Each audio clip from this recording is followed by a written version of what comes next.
Starmer is now widely held in Britain to be screwing the entire country. That's what concerns me.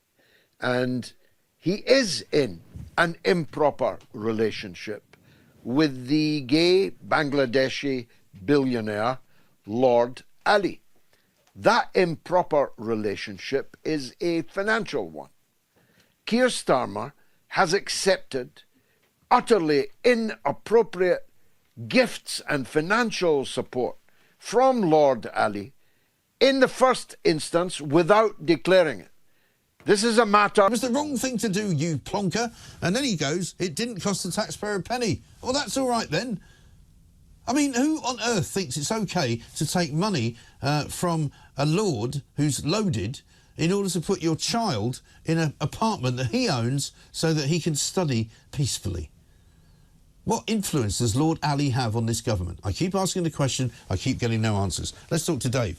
He's got a view. Dave. Something has shifted in British politics, not through a law or a vote, but through a speech that rattled the establishment. At the centre is George Galloway, who accused Prime Minister Keir Starmer of being entangled in a secretive financial relationship with billionaire Lord Wahid Ali. This isn't about a one-off donation, it's about luxury gifts, undisclosed perks and political favours that were allegedly never declared. The silence from Downing Street has been deafening. No denials, no explanations, just growing suspicion. Keir Starmer, this is for Gaza. You have paid and you will pay a high price for the role that you have played in enabling, encouraging and covering for the catastrophe presently going on in occupied Palestine in the Gaza Strip. Lord Alli isn't just a donor, he's a media player, policy influencer and alleged behind-the-scenes architect of Labour's message. Reports suggest his reach extends across think tanks, digital media and grassroots operations that shape public opinion. Galloway's warning was blunt. If Starmer is beholden to Ali, Britain's democracy is at risk, because no one voted for Lord Ali.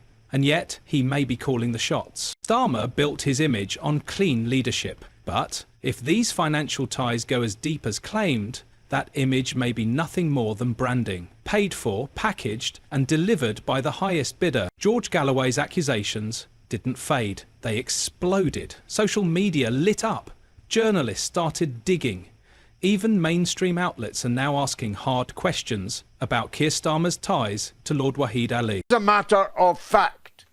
He delayed as long as he could and then beyond that which was acceptable to the parliamentary authorities, the depth, and I mean real depth, of his financial relationship with Lord Ali.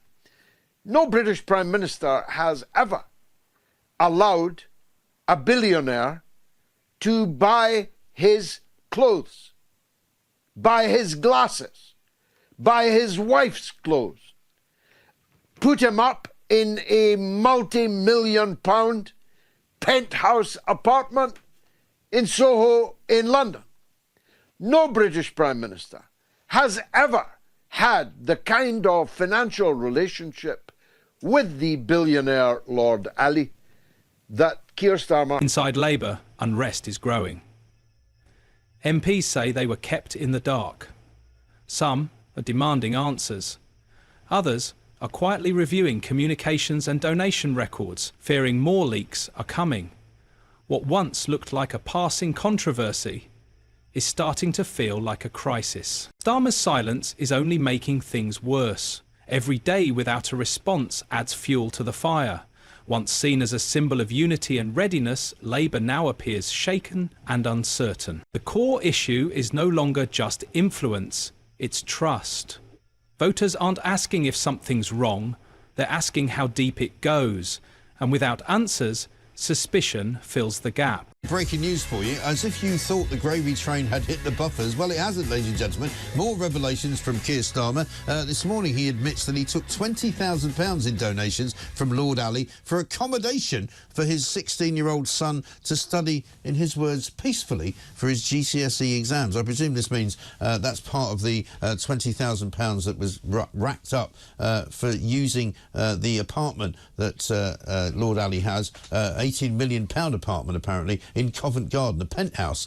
Now, previously they said they used that for meetings. Previously they said Keir Starmer worked there on the night of the election. Previously they said that this was a place that he used to use for planning meetings during the election campaign. Now he's saying it was for his son to study peacefully for his GCSEs. Well, I don't know how much peaceful studying he was doing while they're all having a party on election night.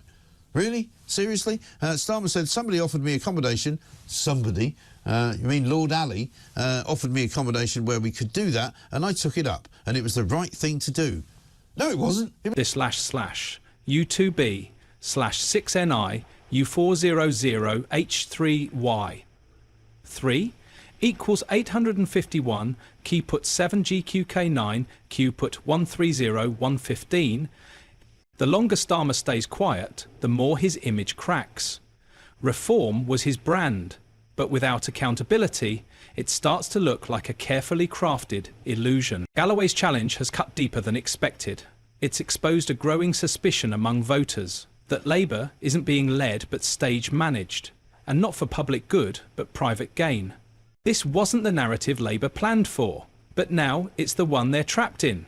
If Starmer keeps dodging the truth, the fallout won't come gradually, it'll hit hard and fast. Most scandals fade after apologies and resignations, but this feels systemic. It's not just about one man or one mistake, it's about a rigged political machine. Questions are now flying across all parties. Who funds them? Who whispers in their ears? Who pulls the strings from behind the scenes? Starmer's silence is quickly turning into political self-destruction. What began as a contained fire is snowballing into a nationwide awakening. The image of calm, clean leadership has shattered. What's emerging behind it is all too familiar. Secrecy, donors, and old elite games. And in a country on edge, that's a story no leader can outrun. What George Galloway has laid out isn't wild speculation. It's a disturbing pattern. Strategic donations, silent influence, media manipulation.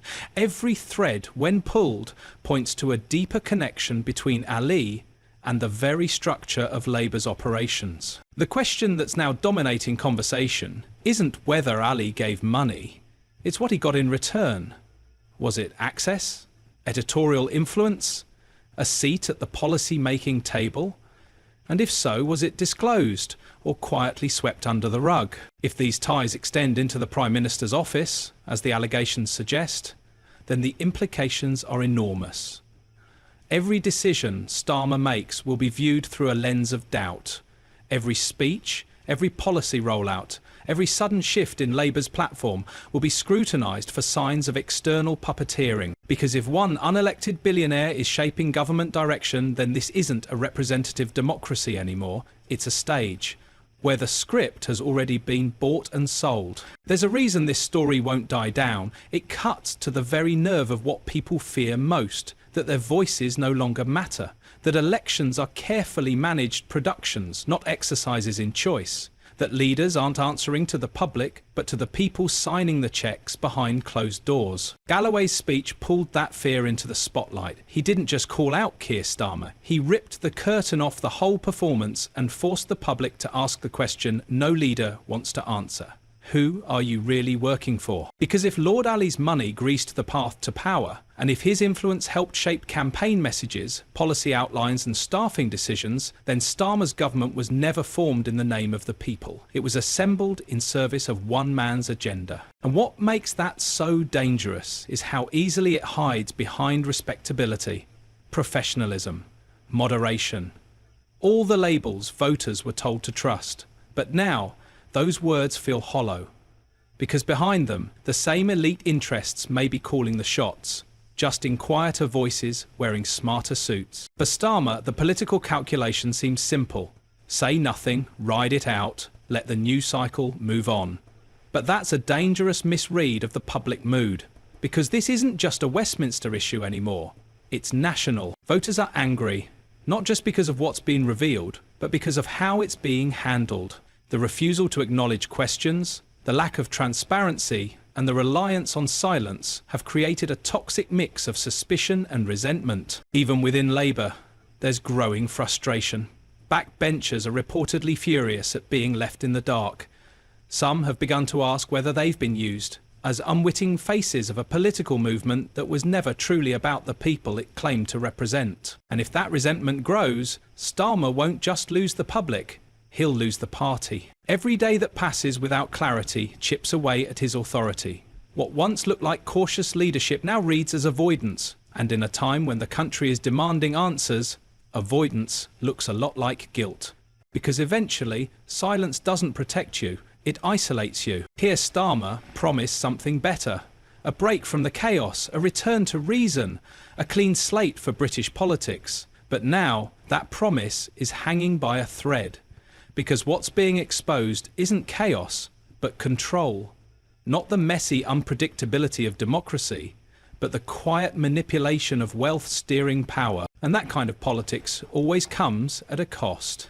While Lord Alli allegedly shaped narratives from the shadows, everyday Britons were left to deal with real problems. Soaring energy bills, crumbling public services, a cost of living crisis that's hollowed out communities. And now, those same citizens are being told that a billionaire may have had more access to number 10 than they ever will. That's the scandal.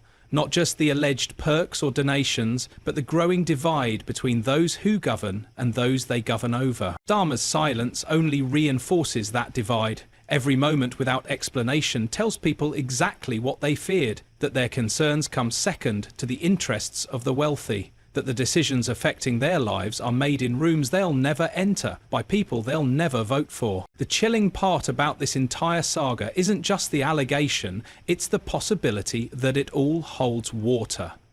Because if even half of what George Galloway suggested is accurate, the implications would be seismic. If Lord Alli truly bankrolled key parts of Labour's rise, advised media strategies and maintained close contact with party insiders, then Starmer's independence as Prime Minister is seriously compromised. Not symbolically, not rhetorically, but in real structural terms. What policies were shaped under that influence? What voices were silenced to keep donors happy? What opportunities for reform were quietly shelved in favour of corporate-friendly moderation? And here's the deeper fear. If this happened in plain sight, what else has gone unnoticed? This scandal forces the country to confront a brutal truth. Modern politics isn't just vulnerable to outside influence, it's built around it. Wealth buys access, access buys control, and control, once secured, almost never lets go. If no one steps in to challenge that system, Britain could be headed for something far more dangerous than corruption. It could be heading toward a democracy in name only. Every political collapse starts with a crack, a moment when people stop believing the story they've been told. This may be that moment for Keir Starmer. The doubt is spreading. Inside Parliament, it's becoming harder to ignore the shift in tone. Once loyal MPs are growing cautious, whips are fielding tense phone calls, constituency offices are flooded with messages from voters demanding clarity. Some Labour strategists are now quietly modelling outcomes for a leadership contest, just in case. And outside the Westminster bubble, the public mood is turning fast. The idea that a billionaire might have direct influence over Downing Street doesn't just erode trust, it incinerates it. Starmer's carefully curated image of integrity and independence is rapidly giving way to one of compromise and control. Every unanswered question adds another weight to a ship that's already listing. And still, Starmer says nothing. No statement, no press conference, not even a tweet. Just the sound of silence as the foundations begin to shake. If the Prime Minister hopes to salvage his leadership, the time for waiting has passed, because the longer he delays, the more people start to believe he's not leading at all. This scandal may have started with a speech, but it's ending with a realisation. One that's rattling the entire country, that the people in charge might not be calling the shots, that behind every policy, every press release, every campaign promise, there could be someone else, someone unelected, someone unaccountable. For years, Starmer sold the image of a new kind of leader, professional, clean, grounded. But the illusion is cracking, and what's being revealed is all too familiar. Concentrated wealth, hidden power, and a system where public service bends to private interest. This is no longer about Lord Alli, it's about the machinery of politics. It's about the quiet deals, the whispered influence, the men behind the curtains who decide more than they should. George Galloway asked the question out loud. Now the country is echoing it. Is this still a government of the people, or is it something else entirely? The next few weeks will decide more than Starmer's future. They'll determine whether Britain is still a democracy the people can trust, or a stage where someone else writes the script. And if the silence continues, the curtain may fall for good. If you enjoyed this breakdown, don't forget to like and subscribe.